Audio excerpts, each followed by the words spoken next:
Impossible, it's impossible. మీరు చెప్పినట్టుగానే అన్ని యాంగిల్స్ లోనూ అన్ని పాసిబిలిటీస్ ఆలోచించాను. ఇది ఆత్మహత్యనని నాకు గట్టి నమ్మకం. I'll explain sir. సార్, ఎలుక విషయంలో ఉన్నటువంటి జింక్ ఫాస్ఫైడ్ అనే రసాయన పదార్థమే అందులోని పాయిజనింగ్ ఫ్యాక్టర్.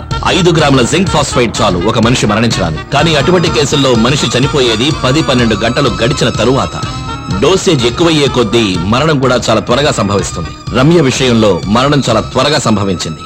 అంటే రమ్య శరీరంలోకి 5 గ్రాముల డోసేజ్ కంటే ఎక్కువగానే వెళ్ళింది. Yes, it is that. Forensic report ప్రకారం రమ్య శరీరంలో 10 గ్రాముల జింక్ ఫాస్ఫేట్ ఉన్నట్టుగా మెన్షన్ చేశారు. ఫారెన్సిక్ రిపోర్ట్ లో ఇంకో విషయం కూడా చెప్పారు. రమ్య శరీరంలోకి వెళ్ళినటువంటి ర్యాట్ పాయిజన్ తాలూకు క్వాంటిటీ 20 గ్రామ్స్. సార్, ఇక నేను చెప్పబోయేదాన్ని శ్రద్ధగా వినాలి. యాజ్ పర్ గవర్నమెంట్ రూల్స్ ఎలుక విషయంలో జింక్ ఫాస్ఫేట్ 2 గ్రాములు మాత్రమే యూజ్ చేయాలి. దట్ మీన్స్ 20 గ్రాముల ఎలుక విషయంలో 2 గ్రాముల జింక్ ఫాస్ఫేట్ కంటే ఎక్కువగా ఉండడానికి ఛాన్సే లేదు. అంటే 20 గ్రాముల ఎలుక విషం కలిసిన రమ్య శరీరంలో 10 గ్రాములు అంటే 50% జింక్ ఫాస్ఫేట్ ఎలా వచ్చింది? శ్యామ్, కాస్త అర్థమయ్యేలా చెప్పు. బాటిల్లో ఉన్న విషం డోసేజ్ కాదు, రమ్య శరీరంలోకి వెళ్ళింది. ఐ స్ట్రాంగ్లీ సస్పెక్ట్ హంతకుడు ఖచ్చితంగా 2 సార్లు రమ్యకు విషం ఇచ్చుండాలి. తేనె ఎలుక విషం కలిసిన మిశ్రమమే బాటిల్లో ఉన్నది. అంటే తేనె ఎలుక విషం మాత్రమే కాకుండా హై డోస్ జింక్ ఫాస్ఫైడ్ తో కలిపినటువంటి మిశ్రమమే రమ్య శరీరంలోకి వెళ్ళుండాలి. ఎందుకు రమ్యకు 2 సార్లు విషం ఇచ్చుంటాడు? బాటిల్లో ఉన్న మిశ్రమం పోలీసుల్ని మిస్లీడ్ చేయడం కోసం. సార్, ఇది మర్డర్ కనుక అయితే దానికి 2 పాసిబిలిటీస్ ఉన్నాయి. కావాలని ఎవరైనా బలవంతంగా విషం పట్టించడం, లేదంటే పాలల్లో విషం కలిపిన తేనెను కలపడం. ఈ 2 విధాలుగానూ జరగలేదని మనకు నిర్ధారణ అయింది. నాకు తెలిసినంత వరకు ఇది హత్య అయ్యే అవకాశం లేదు. అయితే ఇది హత్యే అని అనడానికి ఎటువంటి ఛాన్స్ లేదండి. No, it's impossible. నేనొక పాసిబిలిటీ చెప్తాను. సపోజ్ 2 లేక అంతకంటే ఎక్కువ వ్యక్తులు కలిసి రమ్యను హత్య చేయడానికి ప్రయత్నించుండొచ్చు. వారిలో ఒకరు మోహన్ కుమార్ వెళ్లిన తరువాత పని మనిషి తాళం వేసి వెళ్లిన ఇంటిని వేరే తాళంతో తీసి ప్రవేశించుండొచ్చు.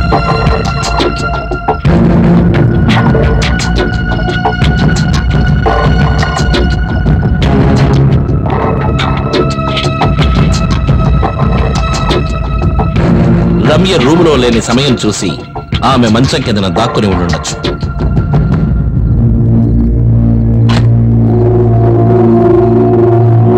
రమ్య తలుపు లాక్ చేసి పడుకుని నిద్రపోయి ఉండొచ్చు.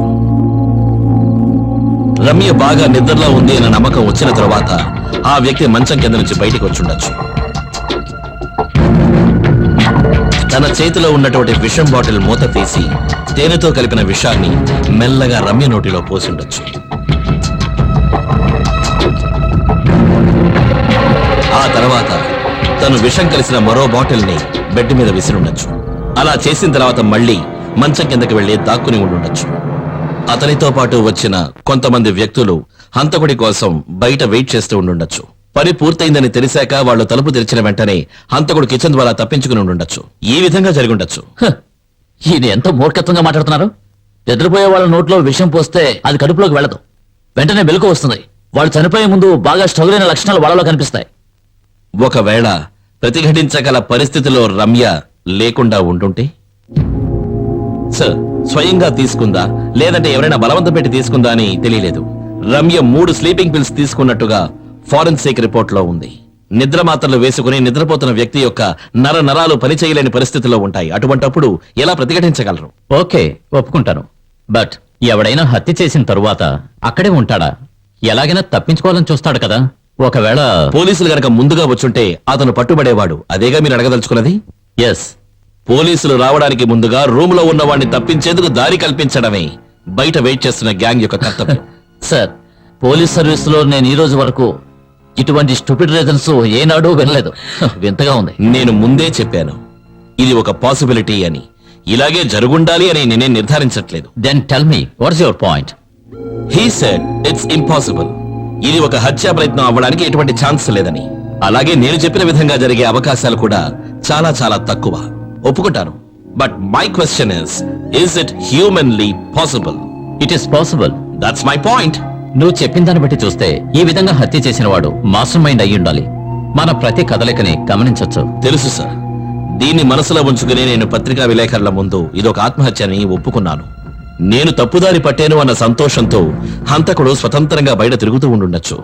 అదే కదా నాకు కావాల్సింది.